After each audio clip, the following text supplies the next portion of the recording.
kita di Learning Room dalam mata kuliah praktik statistika. Untuk kesempatan kali ini kita akan mempelajari mengenai asumsi klasik selanjutnya. Jadi yang minggu lalu sudah kita pelajari tentang multikolinearitas. Nah, asumsi klasik yang akan kita pelajari untuk hari ini adalah asumsi klasik mengenai heteroskedastisitas. Jadi untuk heteroskedastisitas ini adalah uji asumsi klasik yang digunakan dalam analisis regresi. Ini bertujuan untuk menguji apakah dalam model regresi itu terjadi ketidaksamaan varians. Ketidaksamaan varians dari nilai residu satu pengamatan ke pengamatan yang lain.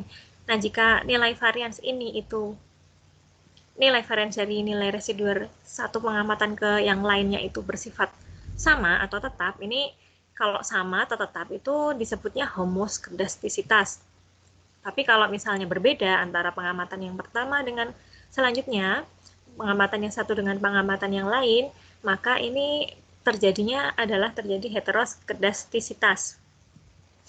Nah, sebenarnya yang bagus nanti yang akan kita cari untuk model regresi itu ketika tidak terjadi heteroskedastisitas. Artinya kita terjadinya adalah homoskedastisitas. Tidak terjadi heteroskedastisitas. Nah, untuk menganalisis heteroskedastisitas itu sebenarnya ujinya ada banyak. Cuma yang akan kita pelajari di hari ini itu adalah uji heteroskedastisitas dengan satunya adalah uji Glatzer, satunya lagi kita coba buat dengan grafik. Yang pertama grafik dulu, yang kemudian selanjutnya kita pelajari dengan uji Glatzer. Glatzer ini yang sering digunakan dalam heteroskedastisitas. Baik, kita coba. Kita buka dulu aplikasi SPSS.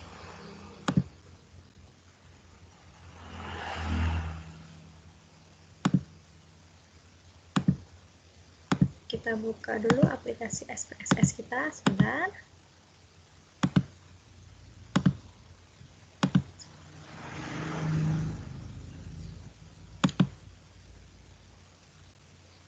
Nah, setelah kita buka, kita bisa buka dulu data yang sudah kita save sebelumnya.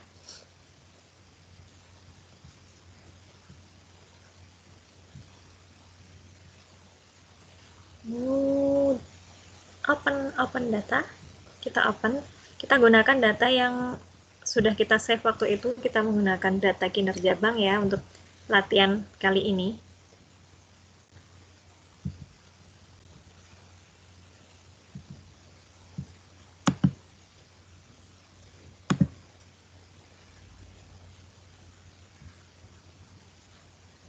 Nah, datanya seperti ini.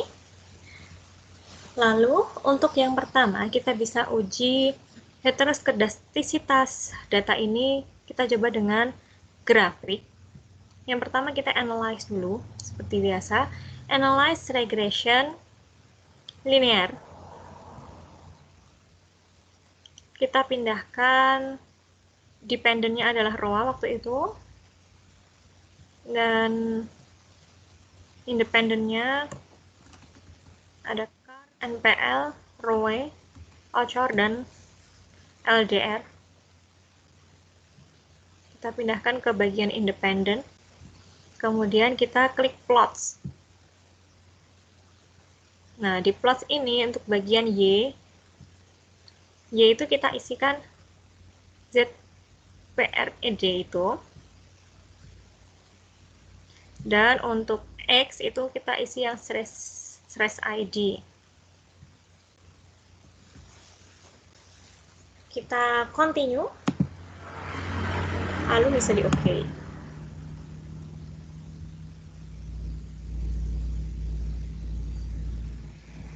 Kita ekspor dulu ya agar kita bisa menganalisis, bisa ditambahi tulisan analisis.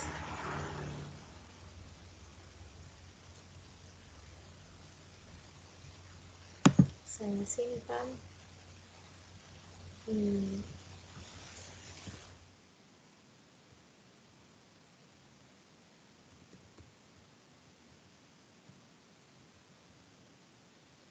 saya simpan seperti ini di Documents. Oke.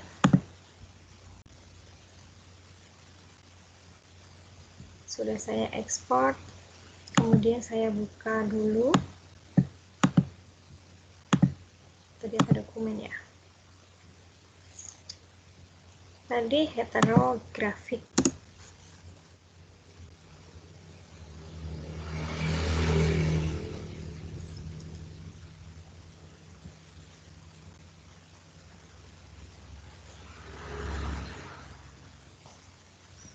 Cukup lama dibukanya ya.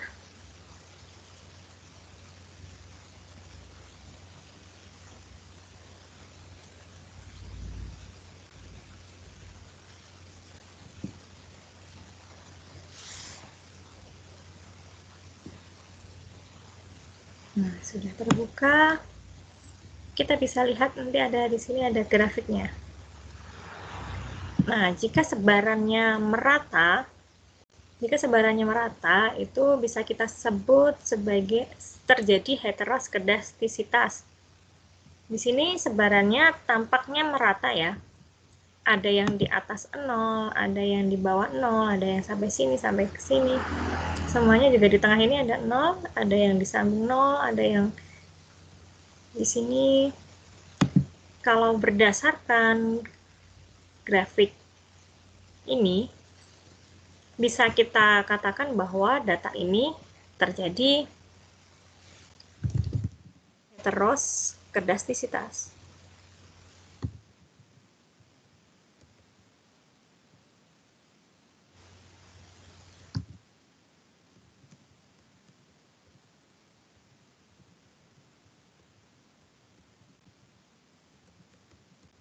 Saja untuk analisis grafik memang tidak bisa valid, terutama ketika kondisi data itu hanya sedikit. Jadi ini kan data juga tidak terlalu banyak. Oleh karena itu sebenarnya kita tidak bisa menyimpulkan begitu saja dengan grafik bahwa ini terjadi heteroskedastisitas atau tidak. Karena di sini datanya hanya 37, tidak banyak. Jadi bisa jadi tidak bisa kita tafsirkan data ini. Maka sebenarnya tidak bisa kita langsung saja percaya ketika grafik ini tampaknya menyebar, maka ini terjadi heteroskedastisitas. Tidak bisa langsung saja kita percaya. Oleh karena itu kita coba gunakan uji yang lain, yaitu dengan uji Glatzer. Di sini kita nanti akan menghitung nilai absolut residunya. Nanti dengan nilai absolut residu itu kita jadikan dependen, kemudian kita bisa menganalisis nanti apakah data itu memang benar-benar terjadi heteros atau tidak. Berarti kita coba kerjakan dengan SPSS kembali. Kita kembali ke SPSS. Untuk output yang ini, saya tidak simpan dulu. Nah, data ini kita gunakan kembali untuk menentukan nilai absolut. Maka kita bisa gunakan analyze lagi, regression, linear. Kemudian kemarin ini tadi sudah masuk row-nya di sini dan independennya sudah ada di sini semua. Nah, kemudian kita save. Di sini ada statistik, plot, save, option, style, bootstrap. Kita ambil yang save. Nah, di sini klik unstandardized. Kita pilih yang unstandardized. Kemudian continue. Lalu kita OK. Maka dari data tadi akan muncul tambahan kolom baru, yaitu res 1 di sini. Dia muncul ini nilai absolute residunya. Nah, ini nanti yang akan kita olah, yang ini akan kita jadikan sebagai variabel dependennya. Nah, setelah ini langkah kita transform, kemudian compute variables. Kita bisa beri nama target variabel kita bebas, tapi kita ikuti modul namanya AppsUI ya. Ini menunjukkan untuk nilai absolut. Kemudian setelah yang target variabel kita isi, kita pilih function grupnya yang all. Kemudian muncul di function and special variables. Di situ kita pilih yang apps. Maka di sini akan muncul kalimat ya. Kemudian di sini ada tanda panah ke atas, kita klik. Maka nanti di bagian sini muncul numeric expression angka. Tanda tanya ini kita pilih, untuk tanda tanya ini kita pilih yang unstandardized residual res 1. Jadi type dan label di sini kan ada sample identity, char, non, NPL dan seterusnya. Ada unstandardized itu yang terakhir kita tambahi tadi kolom. Itu kita sorot dan dipilih dengan panah ini. Klik. Maka di sini muncul apps res 1. Kemudian kita klik OK.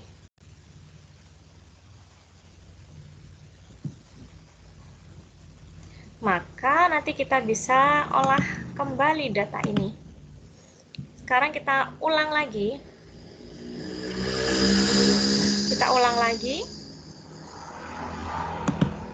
Untuk yang output yang kedua ini bisa sama.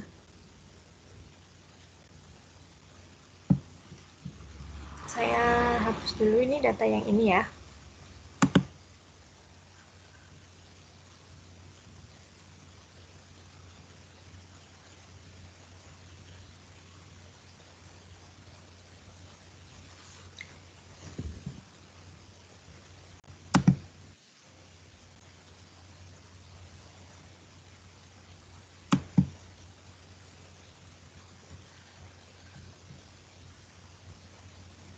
Kita klik analyze lagi, kita ulang analyze, regression, kemudian linear.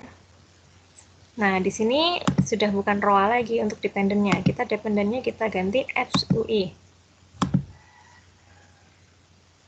Kemudian kita klik OK.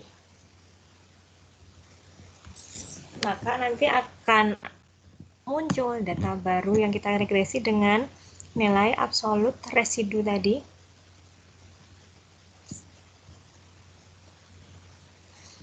Dan kita pindah dulu ya. Kita ekspor lagi.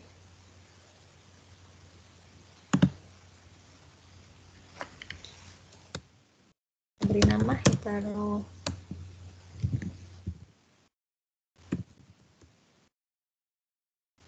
Glaser.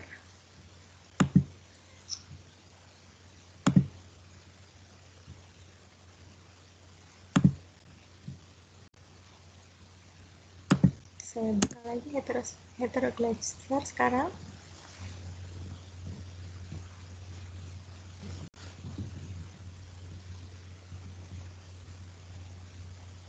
Nah, data ini sudah ada. Dari sini kita lihat ke bagian koefisien. Mana koefisien? Ini. Yang kita gunakan adalah data koefisien ini. Dan kita bisa lihat nilai signifikansi. Signifikansi ini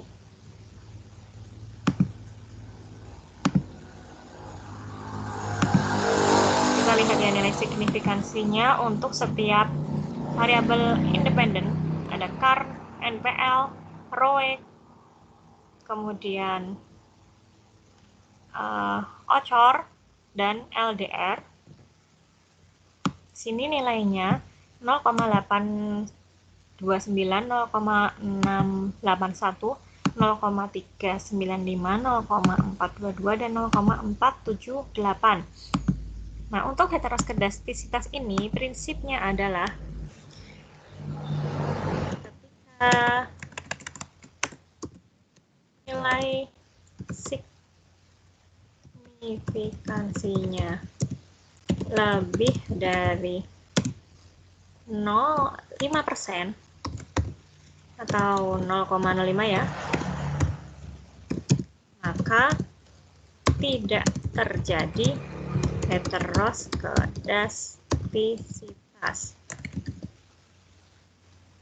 Nih, ketika lebih dari, maka ketika kurang dari 5% atau 0,05, artinya nanti terjadi heteroskedastisitas. Kebalikannya ya, prinsipnya ini, kalau lebih berarti tidak terjadi, kalau kurang berarti terjadi.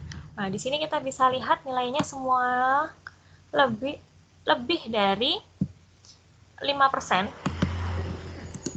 Oleh karena itu,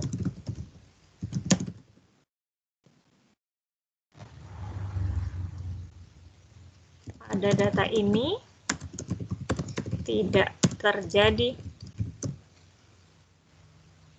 heteroskedastisitas.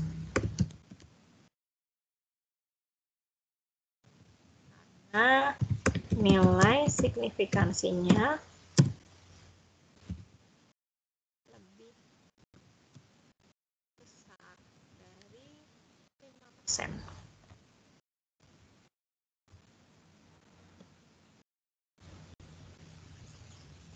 Jadi untuk data ini sebenarnya tidak terjadi heteroskedastisitas.